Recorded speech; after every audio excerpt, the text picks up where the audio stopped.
दोस्तों साथियों अस्सलाम वालेकुम। सोशल डेमोक्रेटिक पार्टी जे डायलॉग जे नए एपिसोड सां गॾु आहियूं। अॼु असांजा मौज़ूदु महिमान आहे साईं जुमन जामड़ो साहिबु। जुमन जामड़ो साहिबु पंहिंजे तजुर्बे जे लिहाज़ सां असां सां तमामु सुठा सेशन्स कया आहिनि। अॼु वारो बि जेको मौज़ू आहे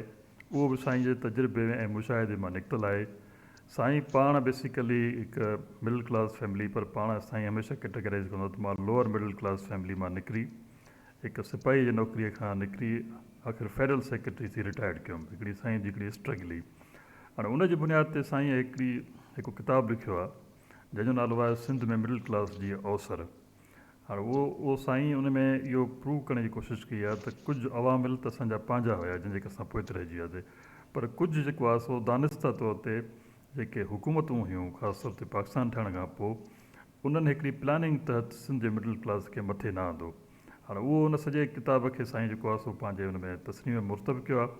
पर गॾोगॾु साईं उन किताब जी हाणे उर्दू में ट्रांसलेशन बि अची वई आहे। सो अॼु असां इन मौज़ूअ ते साईं खे तकलीफ़ ॾिनी आहे। साईं असांखे पंहिंजे तजुर्बे ऐं मुशाहिदे मां इहो साबित करे ॿुधाईंदो त आख़िर सिंध में मिडिल क्लास जी अवसर छो न थी सघी, ऐं जेकॾहिं नथी सघी आहे त उन लाइ कहिड़ा असांखे हिकमत अमली वठणु घुरिजे, एडॉप्ट करणु घुरिजे जंहिंसां सिंध जो मिडिल क्लास मथे उभरी अचे ऐं नेशनल स्ट्रीम में मेन स्ट्रीम में पंहिंजो रोल अदा करे। साईं जुमन साहिबु वेलकम टू द शो। मेहरबानी। अस्सलाम वालेकुम। साईं जुमन साहिबु स्ट्रेट अवे मौज़ू ते था अचूं त ही मिडिल क्लास असां तमामु घणो ॿुधो आहे। तव्हां कीअं डिफाइन कंदोसि मिडिल क्लास जी छा तशरीह छा आहे, वसफ़ छा आहे, ऐं उहो कीअं पंहिंजो किरदारु अदा करे थो नेशनल मेन स्ट्रीम में? जुमन साहिबु बिस्मिल्लाहिर रहमानिर रहीम। साईं तमामु अहम तव्हां सुवाल जेको आहे जो उथारियो आहे, ऐं जंहिं ते जेतिरो घणो कुझु लिखिजे, जेतिरो कुझु घणो ॻाल्हाइजे तमामु घटि आहे। बहरहाल जेको थी सघो त मां थोरे विर्से में, छाकाणि टाइम तमामु थोरो आहे, उन में मां कोशिशि कंदुसि त हिनखे मां तव्हां ताईं सही माना में जो कुझु न कुझु मफ़हूम पेश कयां। ॻाल्हि आहे मिडिल क्लास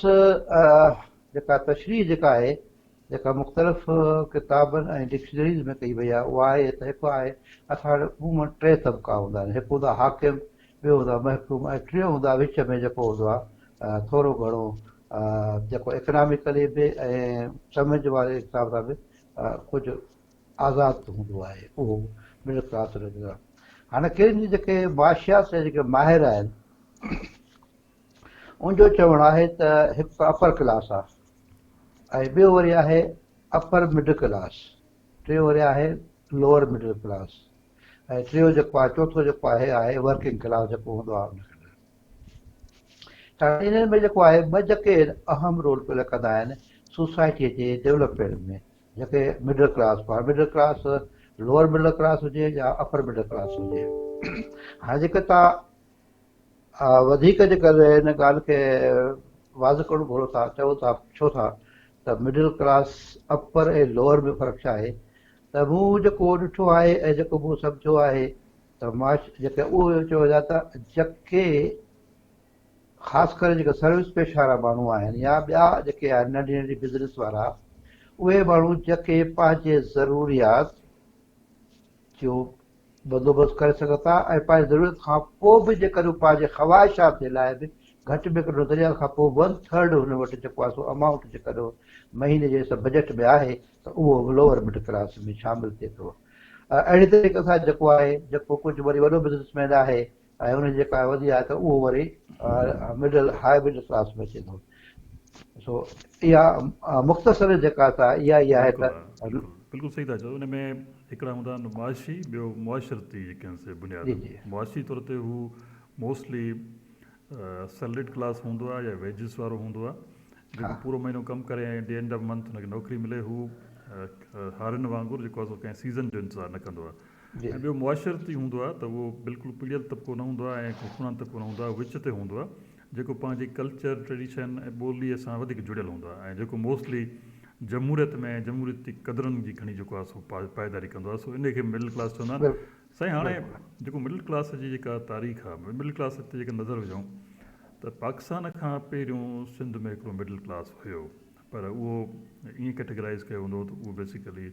मुस्लमान न, पर उहे हिंदू हुया जेके वरी विरहाङे खां पोइ ॿाहिरि हली विया। अवां सिर्फ़ु जल्दी में तकड़ में इहो ॿुधायो त पाकिस्तान ठहण खां पहिरियों जेको सिंध में मिडिल क्लास मौजूदु हुयो उन जी कन्फ्यूग्रेशन छा हुई ऐं पाकिस्तान ठहण खां पोइ जेको मिडिल क्लास जिथे ई पहुतो उहो कीअं आहे पहिरियों पाकिस्तान ठहण खां पहिरियों वारे मिडिल क्लास तव्हां तबसरो कयो जी साईं। वैसे जीअं त तव्हां सही तरीक़े ॿुधायो त जेको आहे सिंध में जेको मिडिल क्लास जो घणो भाङो जेको हुओ सो हुयो हिंदू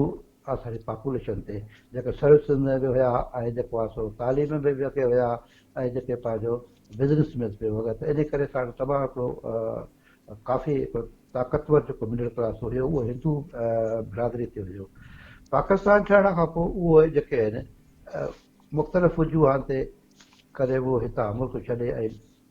हलिया विया हिंदुस्तान तरफ़ हलिया विया जंहिंजे करे सिंध खे जेको आहे सो काफ़ी इन जो नुक़सानु रसियो। बहरहाल पाकिस्तान ठहण खां पोइ जेको असांजो मिडिल क्लास आहे उहो सिंध में स्पेशली तव्हां सिंध जे कॉन्टेक्स्ट में ॾिसो त असांजो तमामु वीक तरीक़ो तमामु कमज़ोर तरीक़ो हुयो छो त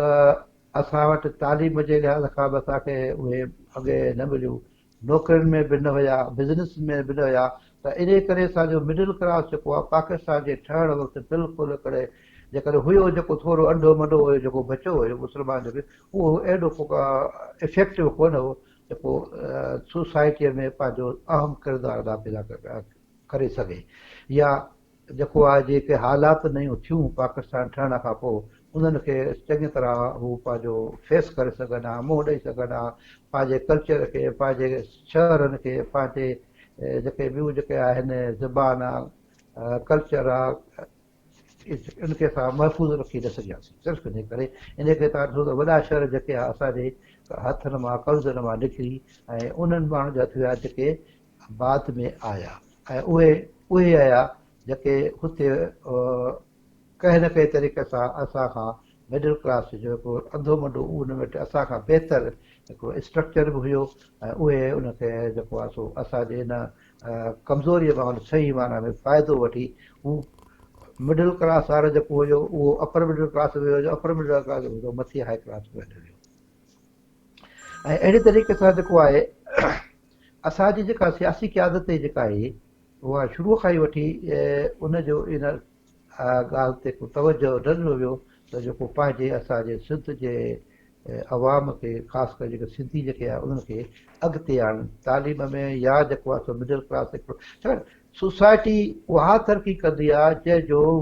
मिडिल क्लास जेको आहे सो वाइब्रेट हूंदो आहे उहो मज़बूत हूंदो आहे जंहिं सोसाइटीअ में मिडिल क्लास मज़बूत हूंदो आहे उहा सोसाइटी तमामु कारमंद बि थींदी आहे उहा तरक़ी याफ़्ता बि थींदी आहे ऐं उहा पंहिंजे ख़ुदिदारी बि खे पंहिंजे सकाफ़त खे पंहिंजे सभु शइ खे उहा महफ़ूज़ कंदी आहे। बदकिस्मती सां इन मामले में असां तमामु पुठिते हुयासीं जंहिंजे करे असांखे तमामु घणो नुक़सानु पहुतो असांजे बिल्कुलु साईं तारीख़ी तौर ते हिकिड़ो त पाकिस्तान जो हवालो आहे न ॿियो दुनिया जो हवालो आहे। दुनिया में मिडिल क्लास थो अचे जॾहिं माना इंडस्ट्रियल रिवोल्यूशन थो अचे इंडस्ट्रियल रिवोल्यूशन आयो त हिकिड़ो नओं काडर पैदा थियो तालीम याफ़्ता माण्हुनि जो प्रोफेशनल क्लास माण्हुनि जो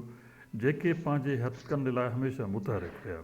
हाणे उन लाइ इहो बि चयो थो वञे त जेको मिडिल क्लास आहे उहो लाज़िम मलज़ूम हूंदो आहे जमहूरियत सां माना जेकॾहिं जमहूरियत जी जेका मज़बूती आहे हालांकि जेका यूरोपियन जी जमहूरियत आहे उहा त जेको आहे सो पुराणे एथेंस वारो जेको ग्रीक दौर हुयो BC खां वठी करे जेको आहे सो हुते हुई जंहिंमें माना पब्लिक जो रोल हुयो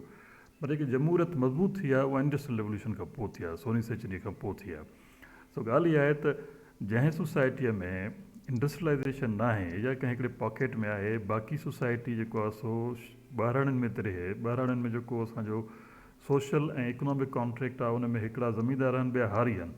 ऐं हारी वीचारा पंहिंजो जेको आहे सो सॼो वक़्तु कमाइनि था पर उनखे एतिरो बि कोन थो मिले जो हू पंहिंजे हक़ जी ॻाल्हि कनि जेकॾहिं हक़ जी ॻाल्हि कंदा त बेदख़ल थींदा। अव्हां जी ॻाल्हि सां मां सहमत आहियां त असां जेको आहे सो हिकिड़ी एग्रेन सोसाइटी हुयासीं ऐं फ्यूडल जे कंट्रोल में रहियासीं तंहिं करे उहो मिडिल क्लास नापीज़ हुयो तंहिं करे असां उहो जमहूरी तौर ते बि पंहिंजो रोल प्ले न करे सघियासीं। जुमन साहिबु हाणे डिस्कशन खे अॻिते था वधायूं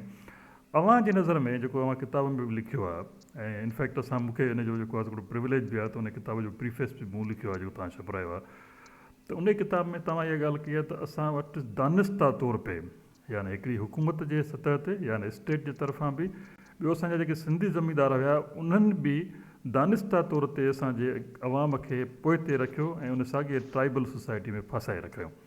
अव्हां इहो कीअं था एक्सप्लेन कयो त वाक़ई इहा दानिस्ता कोशिशि हुई या इहो उन वक़्त जूं हालतूं हुयूं उहे हालतूं हलंदियूं रहंदियूं आहिनि? जी साईं। सही रवी साहब, ॻाल्हि इहा आहे त हाणे जेकर तव्हां हिनखे जेका सिर्फ़ु पाकिस्तान ठहण खां पोइ वठंदो त मतिलबु तव्हां असां दोस्तनि खे पहुचाए ॾिठासीं। हिन जो जेकर असां ॾिठो वञे, असां जेकर सिंध सूबो जेको आहे वरी जॾहिं ॿीहर जेको अची वियो मंज़र आम ते 1936 खां वठी, ऐं उन खां पोइ जेको असां जेके 11 साल जेके 36 खां वठी 1947 ताईं, उहो पीरियड हो जेको असांजे निज सिंधी जेका एडमिनिस्ट्रेशन ही सियासी क़यादत उनजे हवाले हुयो। हाणे जेकॾहिं उन ई पीरियड खां थोरो 2 साल अॻु में 1932 में जेको आहे सखर बेराज जेको आहे अची वियो, ऐं सखर बेराज जेको आहे उनजी 76,30,000 एकड़ ज़मीन जेका कमांड एरिया में हुई। 1936 ताईं तक़रीबन को 28 लख जे क़रीब जेका आहे सा कोई क़बूली लैंड ऐं ॿी जेका हुनखे ॾिनी वई माण्हुनि खे ॾिनी वई। बाक़ी तक़रीबन जेको आहे 50 लख एकड़ ज़मीन उहा ईअं पई रहे जेके। हाणे उहो टाइम हुयो जेकॾहिं असांजी सियासी क़यादत चाहे हा या पंहिंजे अवाम सां जेका सिंसियरिटी हुजे हा त उहे हिकिड़ी लैंड पॉलिसी ग्रांड पॉलिसी ठाहे ऐं असांजे बेज़मीन हारनि खे जेको आहे सो ज़मीनूं जेके अलाट कंदा हुआ, जेको हिकिड़ो प्रोसीजर हूंदा उहो। हाणे उन्हनि ॼाणी वाणी न कयो, इन करे न कयो छाकाणि त उन वक़्तु जेका तव्हां ॾिसंदव त वोट जो जेको हक़ु हूंदो ॾियण जो उहो उनखे हूंदो जेको ढल हिकिड़ी लिमिट हूंदी उन ते हूंदो, या जेको आहे इनकम टैक्स पे कंदो शहरी इलाइक़ा जो। त हिते ॾिसो त 1937-38 में जेके इलेक्शन थी त उन में कुल जेको आहे 60 जेके मेंबर हुया असेंबली जा, ऐं असांजा जेके वोटर जेके हुआ कुल पूरी सिंध में वोट हुया 3 लख वोट हुया। हाणे हाणे असांजे क़यादत जेका सियासी क़यादत हुई, शायदि मुंहिंजो इहो हिकिड़ो अगरि मुंहिंजो पंहिंजी हिकिड़ी असेसमेंट आहे, उहो इन करे हुननि हितो सिंध जे बेहारनि खे ज़मीन अलाट न कई त मता हू अॻिते अची इकनॉमिकली पैसे जे लिहाज़ खां नौकरी लिहाज़ खां हू मथे अचनि ऐं हू मथां असांखे सुभाणे हू वोट ॾियण जे क़ाबिल थियनि। जेकॾहिं हू वोट ॾियण जे क़ाबिल थींदा त असांखे वरी वधीक हुनखे महिनतूं मतिलबु वञिणो पवंदो, चवणो पवंदो हुनखे। त हू हिकु त हू चाहिनि पिया त हे असांजे हेठो रहनि, ॿियो त ही उहा रहे क़ौम जेका सिर्फ़ु जंहिंखे असां इस्तेमालु कयूं, उहो इस्तेमालु जेको आहे उन्हनि जे लाइ वोट जेको हूंदो उहो ई हूंदो हुयो। सो इहो हिकु त जेको मुंहिंजे ख़्याल में त इहो हिकिड़ो वॾो इहो हुयो सबबु हुयो जेको उन वक़्त जे क़यादत इन ॻाल्हि खे ॼाणी वाणी पुठिते रखियो, ऐं उनजो को फ़ाइदो जेको वरितो सो असीं रोऊं ज़रूरु था, पर उहो 1 यूनिट खां पोइ थियो वरी ॿियनि वरितो। जेके ॿियनि सूबनि जा या 1 यूनिट ठही, उहे जेके ज़मीनूं जेके पयूं हुयूं ऐं वरी उनखां पोइ अया असां वटि 2 जेके आहिनि बैराज थिया, गुडू में कोटले बैराज में थिया, उहा ज़मीन बि जॾहिं असां वटि आई, यानी तक़रीबन जेको असां वटि को 80-90 लख एकड़ ज़मीन जेका असां वटि अची वई। हाणे उहो हिकिड़ो जेका पई ठहियल एकड़ ज़मीन जेका आहे उहा पोइ धारियनि खे जेका असां अची वई। हाणे उहो धारियो किला जेको अचिया माण्हू अची विया, उन असांजे जेको सियासी क़यादत जे जेको आहे मतिलबु हाणे मां हुनखे लाइ को अहिड़ो वर्ड इस्तेमालु नथो कयां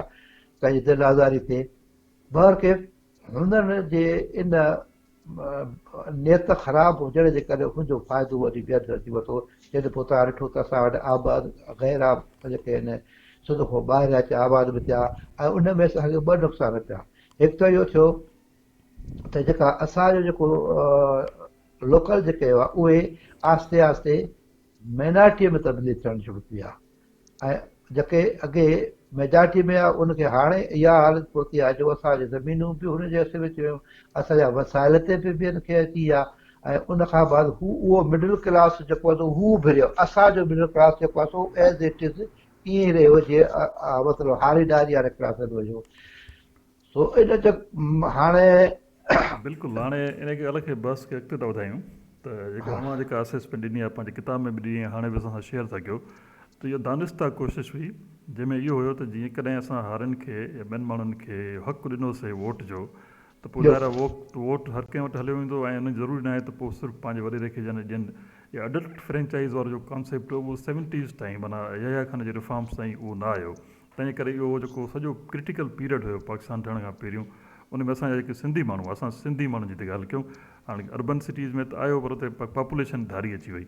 त सिंधी असांजा मोस्टली उहो ॿिनि क़िस्म जा रहिया, माना हिकिड़ा त असांजा ज़मींदार हुया ऐं ॿिया जेके असांजा जेके हारी हुया। ज़मींदार वरी उन वक़्तु कंहिं से पढ़ियल लिखियल कोन हुया, उन्हनि जो ख़ासि तौर ते हिकिड़ो विजन कोन हुयो, तंहिं करे उहो जेको सॼी जेका सोसाइटी जी इर्तिका उहा थी कोन सघी, हिकु जाइ ते मुजमिन थी वई जेका बाद में हले थी। साईं हिकिड़ो ॿियो बि हिकिड़ो फेज़ अचे थो, वरी मां तव्हांखे डिस्कशन कंटिन्यू थो कयां, त ॿ असां वटि जेके आहिनि से लैंड रिफॉर्म्स आया, हिकिड़ो अयूब आंदा, ॿिया भुट्टो साहिबु आंदा, हिकिड़ो इहा ॻाल्हि। ऐं ॿियो असां वटि हिकिड़ी सिंध में पैरेलल तहरीक हली, हारी तहरीक जेका जतोई साहिबु हलाई, हैदर बख़्श जतोई साहिबु। सो उनजो थोरो इम्पैक्ट आयो, कुझु रूल्स रेगुलेशन ठहिया जंहिंमें हारियुनि जो खे हक़ मिलणु शुरू थिया, उहो बटई वारो सिस्टम जेको आहे सो एस्टेब्लिश थियो, बेदख़ली जो निज़ाम ख़तमु थियो। इहो बि फेज़ तव्हां ॾिठो हूंदो, उन फेज़ जे बारे में जेकॾहिं तव्हां वटि का इंफॉर्मेशन आहे, कुझु तव्हां किताब में बि कवर कयो आहे, पर उहो असांखे सम्झायो त जेके लैंड रिफॉर्म्स थिया उनजो सही इम्पैक्ट आयो न आयो, उहो सही जेको आहे उन्हनि ते अमल थियो या न थियो, इहो बि असांखे सही सम्झायो। सही ॻाल्हि आहे त जेको पहिरियों जेको आहे अयूब जॾहिं मार्शल आहे, उन खां पोइ जेके लैंड रिफॉर्म्स आंदा, उन में त पहिरियों त सिंसियर हुयो, पर जॾहिं वरी हिन खे एज़ ए पाण बि लैंडलॉर्ड थी वियो, मदीन में हिनखे ज़मीन मिली वई, त पोइ उन खां बाद हिनखे सम्झायो त भाई जेकर इहे कंदे ऐं हिन ते बिल्कुलु तूं अमल कंदे त पोइ सुभाणे तुंहिंजी ज़मीन बि विधी। त हू उन ते रुॻो इहो नारे वारी ॻाल्हि ते रहिया, ऐं उन खां बाद जेके कुझु ज़मीनूं वयूं, कुझु माण्हू ज़मीनूं वयूं, कुझु हिनखे ॾिनी वयूं, बाक़ी इम्प्लीमेंट उन जी सही बारे में चयो। भुट्टे साहिब जेको 1972 में रहंदा, उहे बि नाले मात्र हुया, एक्ज़ैक्टली जेको आहे जीअं हुजणु खपंदा उहे तव्हां बि कोन थिया हुया। त लैंड रिफॉर्म्स जो एॾो को घणो ख़ासि असरु न पियो, तंहिंजे करे ख़ासि करे जी साईं जी तव्हां कंटिन्यू कयो। हा लैंड करे लैंड रिफॉर्म जो ख़ासि करे सिंध में असरु कोई कोन्हे। जेके वॾा जामीदार आहे उहे तव्हां जेका ॾिसंदो, उन खां पोइ उहे वॾे आया साढ़े हाणे तव्हांखे सभिनी खे ख़बर आहे, जतोई साहिबु आहिनि, ॿिया टिया जेके बि नंबर साहिब आहिनि, उनजी ज़मीनूं जेके लैंड रिफॉर्म खां अञा पोइ वधी वियूं, कागज़नि ते अञा ताईं जेका तव्हां जेका हुनखे लिमिट हुई उन खां वधीक कोन्हनि, लेकिन उन खां बाद तरीक़ा कढिया, ऐं तरीक़ा उहे अहिड़ा कढिया जो कई ताईं उनजे कब्ज़े में आहे, सभु शयूं आहे, सभिनी खे ख़बर आहे त केतिरी कहिड़ी ज़मीन आहे, लेकिन ऑन रिकॉर्ड जेको आहे हुजे त जेको आहे जेका लिमिट आहे उन मुताबिक़ आहे, उन खां वधीक न आहे। बिल्कुलु साईं। हाणे जेका इहे लैंड रिफॉर्म्स थिया उहे सिर्फ़ु अकेडमिक हद ताईं, माना किताबनि जे हद ताईं या जेको पेपरनि जे हद ताईं रहिया, पोइ उन ते इम्प्लीमेंट कोन थियो। जेकॾहिं इम्प्लीमेंट थिया त इहे जेके वॾियूं वॾियूं फैमिलीज़ आहिनि उन्हनि जो जेको वजूद ख़तमु थी वञे, ऐं पोइ सभु हिकिड़ी क्लास जा माण्हू थियनि ऐं उहे पंहिंजी महिनत करे कनि, पर ईअं थियो कोन। उहो जागीरदार मां त ॻाल्हि कटिया पियो। जी साईं। पाकिस्तान ठहण खां पोइ जेको लैंड रिफॉर्म्स जेके सही माने में जेके थिया न, इहे इंडिया में थिया, ठीकु आहे। उन जेको आहे सो उन लैंडलॉर्ड तबक़े खे जेको आहे सो कयो। अहिड़े तरीक़े सां बंगाल में पाकिस्तान ठहण खां अॻु में जेका हुते लैंड रिफॉर्म्स आयल हुया, जंहिंजे करे लैंड होल्डिंग घटी, ऐं उनजो सबबु उनजो करे जेको आहे बंगाली जेको आहे त पोइ उहो असां खां वधीक वेस्ट पाकिस्तान जे माण्हू खां वधीक बाशऊर हुयो, उहो वधीक बाशऊर हुयो, छाकाणि हू लैंड रिफॉर्म जे करे जेको जागीरदारी वारी सिस्टम कोन हो, तंहिंजे करे हू एजुकेशन में बि अॻे हुया ऐं सर्विसिस में बि हुया, लेकिन ऐं लैंड रिफॉर्म्स जे करे जेकर असां वटि बि सही माना इम्प्लीमेंट थिया त इहो जेको हिन वक़्तु बि जेको असां वटि आहिनि फैमिली जेके आहिनि जागीरदार जेके चुका आहिनि या गदी ॾिसी इहे उहो असरु न रहिया, ऐं रिज़ल्ट इहो थिया त असांजो जेको जेके जिन खे ज़मीनूं न हुयूं, जॾहिं उनखे ज़मीनूं हथ अचनि हा त उहे माशी तौर ते हिकिड़े पंहिंजी फैमिलीअ खे ख़ुदि कफ़ील हुजनि हा, ख़ुदि कफ़ील हुजनि हा त कंहिंजे ॾाढो जेके आहिनि गेझूं न हुजनि हा, गेझूं न हुजण जे करे पोइ हू पंहिंजो जेको आहे बिल्कुलु सही आहे। इहो तमामु सही एग्ज़ाम्पल ॾिनो, पर्टिनेंट एग्ज़ाम्पल ॾिनो। हाणे जेकॾहिं इन ॻाल्हि खे ॾिसिजे त हिंदुस्तान में लैंड रिफॉर्म्स थिया, नेहरू आंदा, उनजे करे जेको आहे सो ॾिसो उते डेमोक्रेसी केतिरी मज़बूत आहे। अवां सो उते मिडिल क्लास आहे, मुसलसिल जेका असां चवंदा it's the largest democracy in the world. जॾहिं उहो चाइना सां मुक़ाबिलो कंदा आहिनि त China is the largest autocracy, while is India is largest democracy, उनजो मुक़ाबिलो आहे। बहरहाल ऐं जिथे माना बांग्लादेश ॾिसो त उते वरी हाणे बांग्लादेश तरक़ी आहे, जेका मौजूदा तरक़ी आहे उहो इन मुताबिक़ आहे त मिडिल क्लास उभरी आयो आहे। हाणे उहो 7.7% जी GDP ग्रोथ थी थिए पर एनम, ऐं हेॾा सारा हुनजा रिज़र्व्स वधी विया आहिनि, उहो एतिरो हुनजो एक्सपोर्ट सरप्लस आहे। सो बांग्लादेश बि हिन वक़्तु जेको आहे सो तमामु घणो अॻिते तरक़ी करे चुको आहे। अव्हांखे त इहो बि ख़बर हूंदी त जॾहिं पाकिस्तान खां टुटे पियो त पाकिस्तान जे अधु एतिरी बि हुनजी पर कैपिटा इनकम कोन हुई हिन वेस्ट पाकिस्तान वारनि, पर हिन वक़्तु हुनजी जेका पर कैपिटा इनकम आहे उहा पाकिस्तान खां बि वधी वई आहे। पाकिस्तान खां पोइ रहिजी वियो आहे, इवन उन पॉपुलेशन ग्रोथ ते कंट्रोल कयो आहे, इहे सभु शइ मिडिल क्लास जे करे थी आहे। साईं हिकिड़ो नंढो पीरियड हुयो भुट्टे साहिब जे रिफॉर्म्स वारो, जंहिंमें हुन जेको आहे सो सिंध में ख़ासि तौर ते खणी उहो लैंड रिफॉर्म्स त आंदा पर इम्प्लीमेंट कोन थिया, पर घटि में घटि तालीम जो ॼार हासिलु कयईं, कोटा सिस्टम मज़बूत करायईं, उनखे इम्प्लीमेंट करायईं, ऐं सिंधी माण्हुनि खे हिकिड़ी क़िस्म इनडायरेक्टली हुन ॿुधायो तव्हां जेको आहे शहरनि ॾे वञो, पोइ हू शहरनि ॾे हुनजी पॉपुलेशन शिफ्ट थियो। त भुट्टे साहिब जा जेके रिफॉर्म्स आहे उन कुझु मिडिल क्लास जेको आहे सो पैदा करण में मदद कई, ऐं मुंहिंजे ख़्याल में उन जो नतीजो इहो आहे त अॼु तव्हां ऐं असां सभु हिते वेठा आहियूं। त भुट्टे साहिब जेको मिडिल क्लास लाइ कोशिशि कई उनजो बहरहाल इम्पैक्ट हिकिड़ो आयो, तव्हांजो छा ख़्यालु आहे साईं? सर जेका तव्हां मुंहिंजो हीउ किताबु जेको आहे जंहिं दोस्त बि चङी तरह पढ़ियो हूंदो त इन में बिल्कुलु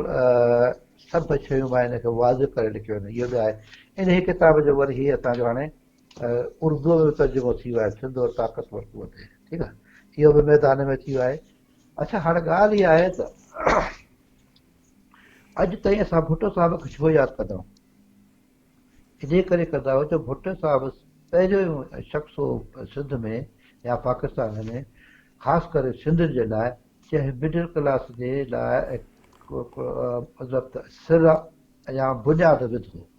ठीकु। इन खां अॻु बि कंहिं क़िस्म जो को सीरियस जेको आहे इफेक्ट असरु मतिलबु कोई उपाउ न वरितो वियो हुयो, ऐं उनमें उनजे करे असीं लोअर मिडिल क्लास मां अची अल्हम्दुलिल्लाह असां मतिलबु त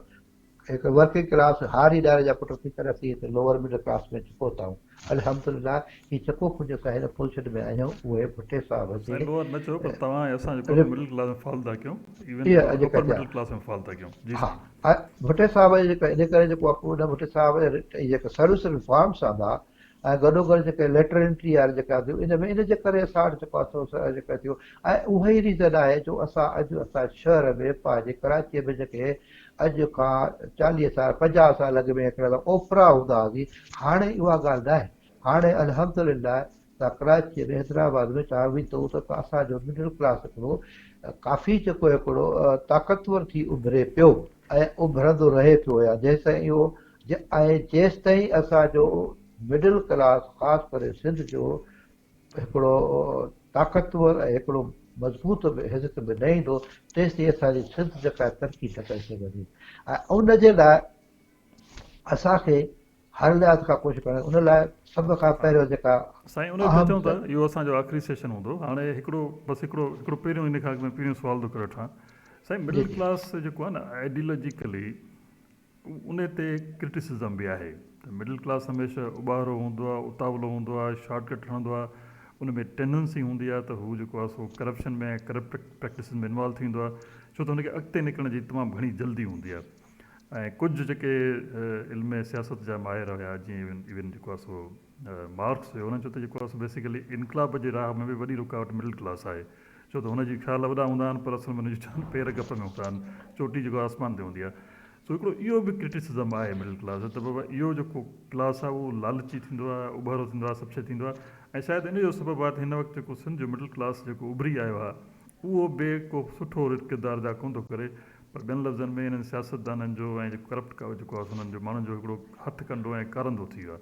तव्हां इन एस्पेक्ट ते बि हिकिड़ो तबसरो कयो। जी साईं, किताब में तव्हां ॻाल्हि इहा आहे रवि साहिब जेका तव्हां ॻाल्हि कया बिल्कुलु हक़ु आहे, सही ॻाल्हि आहे त असांजो जेको मिडिल क्लास जेको थोरो अॻिते आयो आहे उन मां तमामु घटि अहिड़ा माण्हू आहिनि जिन वाक़ई पंहिंजे इन जेको आहे पंहिंजे फ़र्ज़ जी सही नुमाइंदगी कई आहे या न कया। लेकिन उमूमन असां वटि हाणे त इहा ई रवाजु आहे, जेको मिडिल क्लास आहे उहो मूं वटि हिकु वधि में वधि मुफ़ाद पुरस्टोलो थी वियो आहे, ऐं उहो उनजी लॻी इहा पई आहे त कीअं बि करे जेको आहे हेठि खे अञा बि निचोड़ अचे ऐं मथे खे राज़ी कजे, ऐं उन में लॻो में लॻो पियो आहे जेको मिडिल क्लास जेको असांजो उभिरे पियो, उनजो बि को हिन वक़्तु जेको ख़ासि करे आहे उहो एॾो को सुठो किरदारु न आहे जेको हुनखे करणु खपे। हालांकि अल्हम्दुलिल्लाह असांजे जेका तव्हां ॾिसो कोई अहिड़ो डिपार्टमेंट न आहे जिते डिपार्टमेंट जो हेड सिंधी पंहिंजो न हुजे, लेकिन अफ़सोस सां चवणो थो पए त हुनजो जेको रवैयो जेको आहे असांजे ग़रीब आवाम सां उहो इंतिहाई जेको आहे सो अफ़सोसनाक आहे। ऐं इहो ई जेके अॼुकल्ह जेके असांजे मिडिल क्लास में वधि में वधि रंडक इहे ई विझी रहिया आहिनि, ऐं जेकॾहिं इहे जेके पाण जेके आया आहिनि हेठां थी मथे त इहे ॿियनि खे बि ॾियनि भई मौक़ो ॾियनि ॿियनि खे बि जेको आहे सो इनकरेज करे ॿियनि जे लाइ बि मददगार साबित थियनि न की हुनजे लाइ जेको आहे सो हुनखे रुकावट पुठिते हटण लाइ कुझु साईं। हाणे हिकिड़ो वरी ॿियो बि जेको आहे सो गॾोगॾु हिकिड़ो तबसरो थींदो आहे, हर को चवंदो आहे असां सिंधी माण्हू जीअं त हिकिड़ी फ्यूडल समाज मां निकिता आहियूं न, हिकिड़ो एग्रियन समाज मां, माना जागीरदारी समाज ऐं ज़री समाज मां। त जेको असांजो दोस्त तरक़ी करे थो, गवर्नमेंट सर्विस में अचे थो या शहरनि में वञी करे सुठो कारोबार करे पैसा कमाए थो, पर हुनजी सोच वरी बि अञा ताईं उहा वॾेरकी रहे थी। माना ॿियनि लफ़्ज़नि में हू फ्यूडल क़िस्म जा जेके रवैया आहिनि न, वॾेरकी सोच वारा रवैया, उहो खणी थो हले। त हिकिड़ो इहो बि त फ़र्क़ु असां वटि हिकिड़ो इहो बि हिकिड़ो ट्रेंड एग्ज़िस्ट करे थो, उन बारे में तव्हांजो छा ख़्यालु आहे? लेकिन ऑफिसर ॻाल्हि बि इहा आहे आहे त कमु न कंदुमि, मां कचहरी कंदुमि, उतां हणाईंदुमि, रोब कंदुमि, पाण न ॼाड़ींदुमि, बहरहाल जेके पैसे वारो हूंदो त पैसे जी नुमाइश कंदो। असां अञा प्रापर जेको आहे सो पैसे बचाइण वारा बि कोन थिया आहियूं, पैसे खे इन्वेस्टमेंट करण वारा बि कोन थिया आहियूं। तव्हांजो छा ख़्यालु आहे साईं? ॻाल्हि इहा आहे साईं, असां वटि छा असुलु जेको मक़सदु आहे, जेको असुलु ॻाल्हि जेका आहे न उहा इहा आहे त असां वटि जेका आहे एजुकेशन जी जेका लेवल आहे उहा तमामु किरियल आहे, जंहिंजे करे जेको हींअर जेको अचे पियो असांजो तबिको जेको मिडिल क्लास में अचे पियो, उभरी थो अचे, नौकरी में पियो अचे वेठे, त हुनजो बुनियादु जेको आहे तालीम जेका आहे उहा एॾी कमज़ोर आहे जंहिंजे करे हू पाण खे सस्टेन नथा करे सघनि। या जिते तालीम हूंदी आहे उते तालीम सां गॾोगॾु तरबियत हूंदी आहे। हाणे अफ़सोस या त तरबियत सही माने में हुनखे तालीम आहे न तरबियत आहे, लेकिन हू हुनखे ॾिसंदे हू न करे ॾिसंदे, हू अॻ में जेको सिर्फ़ु हुन में शो में छा में लॻा पिया आहिनि, ऐं बाक़ी जेको आहे जेको रियल सेंस में जेको कंट्रीब्यूशन आहे उहो करण लाइ तयारु कोन आहिनि, न हू कनि पिया। ऐं उन में जेका वधि में जेको असांजी जेका कमी आहे, कमज़ोरी जेका हूंदी आहे उहा आहे त हू तालीम याफ़्ता न आहिनि। जेका तालीम जेका उहा उते ई सिर्फ़ु डिग्री वारी हासिलु कंदा, तालीम असां सां हा, हाणे इहो असांजो हाणे सेशन ते अचूं था होरियां त तालीम तरबियत। हाणे माना मुंहिंजो जेको सुवालु हूंदो त की उन ते बुनियादु कंदो त कंहिं मिडिल क्लास खे असां वटि जेका शइ रहिजी वई आहे त असां पंहिंजे सोसाइटी में मिडिल क्लास कीअं पैदा कयूं, उन जा बुनियादी कहिड़ियूं जेके आहिनि असांखे हिकमत मिलियूं जेको आहे अडॉप्ट करणी पवनि, कहिड़ा स्टेप्स खणणा पवनि जंहिंसां सिंध में हिकिड़ो मिडिल क्लास उसरी अचे। उहो मिडिल क्लास जेको हिन जदीद तक़ाज़ाऊं जेके आहिनि उन सां उन में पूरो जेको आहे सो हिसो वठे ऐं पंहिंजी कल्चर जो ॿोलीअ जो तहफ़ुज़ करे ऐं पंहिंजूं जेके असल में रवायतूं आहिनि, असांजूं रीतियूं रस्मूं आहिनि, उन्हनि जो बि जेको आहे सो पैरोकार रहे। सो अहिड़े क़िस्म मिडिल क्लास पैदा करण लाइ कहिड़ा स्टेप्स खणणु घुरिजनि, या कहिड़ा स्टेप्स तव्हां सजेस्ट कयो था जेके असांखे गॾिजी एज़ अ फ़र्द ऐं as a nation as a हुकूमत खणणु घुरिजनि? जी साईं। सही। सभ खां पहिरियां असांखे पंहिंजा रवैया जेके आहिनि उहे चेंज करणु खपंदा। नंबर 2, असांखे पंहिंजे तालीम खे जेको आहे न जेको आहे हिकिड़ो ताक़तवर जेको उज़ारो वठणो आहे। असांजी तालीम जेका आहे जेसि ताईं उहा असां वटि सही माना में न हूंदी तेसि ताईं असांजो जेको आहे जेको मिडिल क्लास में जेको ईंदो उहो सही माना में पंहिंजो किरदारु अदा करे न सघंदो। उन लाइ असांखे रविय सां गॾोगॾु असांखे तालीम ते सभ खां वधि में ज़ोर ॾियणो आहे। तालीम उहा जनरल तालीम हुजे, चाहे टेक्निकल तालीम हुजे, चाहे मेडिकल टेक्निकल कॉलेज हुजे या इंजीनियर टेक्निकल, जेके बि आहिनि असांजे हिन में इहे उहे 3-4 फील्ड जेके आहिनि असांजी एजुकेशन जो मयार जेको आहे सो वधि में वधि बहितर खां बहितर हुजणु खपे। ऐं कापी कल्चर वारे मामले खे जेको आहे न बिल्कुलु दफ़न कजे। ऐं जेसि ताईं असां इन्हनि ॻाल्हियुनि खे असां मतिलबु ज़ोर न पकड़ाईंदासीं ऐं कापी कल्चर खे असां ख़तमु न कंदासीं ऐं पंहिंजी जेको आहे तालीम ते हल लिहाज़ खां असां ज़ोर न ॾींदासीं, असांजो मिडिल क्लास सही माना में जेको आहे पॉज़िटिव जेको सोच आहे उहो थी न सघंदो। त ऐं जेसि ताईं असां वटि तालीम जेको मयार न वधंदो त असां कॾहिं बि जेको आहे सो अॻिते वधी न सघंदासीं। उन लाइ असांखे जेको आहे अलाह ताला भलो करे एजुकेशन बिल्कुलु खे बिल्कुलु साईं। एजुकेशन आहे, जॉब आहे, एथिक्स आहे, मोरलिटी आहे। असां जेके बि जेके तरक़ी वारा माण्हू आहिनि उहो रोल मॉडल क्रिएट थींदा, इहा ॻाल्हि जेको आहे हुनखे ॿुधाईंदा, तेसीं मिडिल क्लास जेको आहे कोन सघंदो। हाणे आख़िर में जेको आहे सो असांजो सुवालु हूंदो त असांजे मिडिल क्लास में इहो बि ॾिठो आहे त उहे गॾु कोन था थियनि, छिड़ विछड़ आहिनि। माना को नेशनल एजेंडा ते कंहिं हिकिड़ी ॻाल्हि ते हमेशह हुनजो पंहिंजो ओपिनियन आहे, हर को पंहिंजो ॾेढ सिरे जी मस्जिद ठाही वेठो आहे। इहे कंहिं हिकिड़े प्लेटफॉर्म ते गॾु कोन था कनि, तंहिं करे सही क़िस्म जी हिकिड़ी तारीख़ कोन थी पैदा थी सघे, सही तरह सां पंहिंजो हक़ वठी कोन था सघूं। त इन्हनि जे लाइ तव्हांजी छा बार आहे? हिकिड़ो त ॿुधायो त इहो मसइलो छा आहे ऐं इहो मसइलो हल कीअं कजे, त इहे कीअं गॾु थींदा, मुतहद थींदा ऐं पंहिंजी ॻाल्हि खे हिकु यक आवाज़ ते जेको आहे प्रमोट कंदा? जी साईं। ॻाल्हि इहा आहे त असांजे गॾु न थियण जो जेको मां फील कयो आहे उहो आहे पंहिंजे क़ाबिलियत, पंहिंजो पाण क़ाबिलियत जो न हुजणु, क़ाबिलियत जो फुक़दान हुजणु। पोइ जॾहिं माण्हू खे उहा हिकिड़ी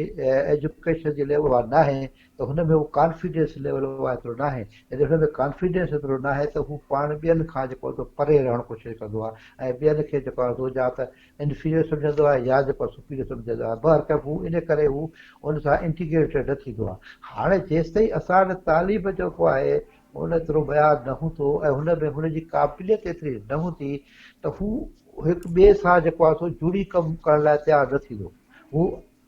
अकेलाए में आइसोलेशन में कमु कंदो रहंदो,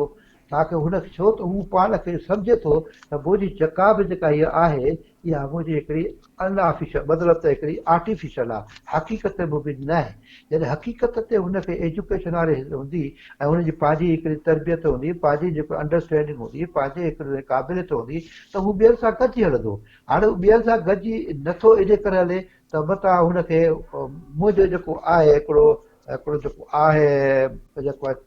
भाव चओ या जेको मुंहिंजो हिकिड़ो स्टेटस आहे ॿियनि जे ॾाढो वाखो थी वेंदो, यार मां त कुझु ई कोन आहियां, मां त ईअं आहियां, बबलो आहे पाण खे बि कुझु कोन आहियां। सो असुलु जेका आहे असांजे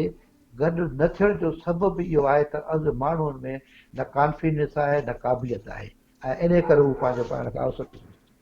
बिल्कुलु साईं, मुंहिंजो बि इहो तबसरो आहे। हाणे असां प्रोग्राम जे आख़िरी हुन में वेंदासीं, छो त अॼुकल्ह असां प्रोग्राम जो ड्यूरेशन घटायो आहे। जेसीं ताईं असां पाण में गॾिबासीं कोन, जेसीं ताईं असां पंहिंजा रवैया ठीकु न कंदासीं, जेसीं ताईं असां पाण में जेको आहे तालीम कोन आणींदासीं, असां पाण इंडस्ट्री ऐं वॾनि शहरनि में हिसो न वठंदासीं त सम्झो मिडिल क्लास जेको आहे सो उभरी कोन सघंदो। ऐं सभिनी खां वॾी ॻाल्हि इहा आहे त जेसीं ताईं असां पंहिंजो पाण ते भाड़ींदासीं न, तेसीं ताईं जेको आहे असां का बि तरक़ी करे कोन सघंदासीं। सो इहे सभु जेके आहिनि से ॻाल्हियूं आहिनि, इहे ई जेको आहे सो मिडिल क्लास जी तशरीह में शामिलु आहे, इहे ई असांजो वे फॉरवर्ड आहे। इन खां अलावा साईं जुमन साहिब जेकॾहिं का ॻाल्हि रहिजी हुजे तव्हां ॿुधायो त पोइ न त प्रोग्राम खे कंक्लूड कयूं। सिर्फ़ु ॻाल्हियूं त घणियूं आहिनि, पर मां सिर्फ़ु आख़िर में चवंदुसि जेसि ताईं सिंध में मिडिल क्लास जेको आहे सही मिडिल क्लास न उभरंदो तेसि ताईं असां सिंध जेका आहे तरक़ी न करे सघंदी, न पंहिंजे सकाफ़त खे बचाए सघंदी, न पंहिंजे ज़ुबान खे बचाए सघंदी, न पंहिंजे वसाइल खे बचाए सघंदी, न अॻिते तरक़ी करे सघंदी। साईं वॾी महिरबानी जुमन साहिबु, तव्हां असांखे टाइम ॾिनो, असांखे एजुकेट कयो, तव्हां असांजी सेशन्स थींदा रहंदा। तव्हांजी ॿुधण जी सभिनी दोस्तनि जी वॾी महिरबानी। इनशाला वरी ॿिए प्रोग्राम में गॾु हूंदासीं, प्रोग्राम ॾिसंदा, पंहिंजो फीडबैक ॾींदा। ख़ुदा हाफ़िज़, ख़ुदा हाफ़िज़।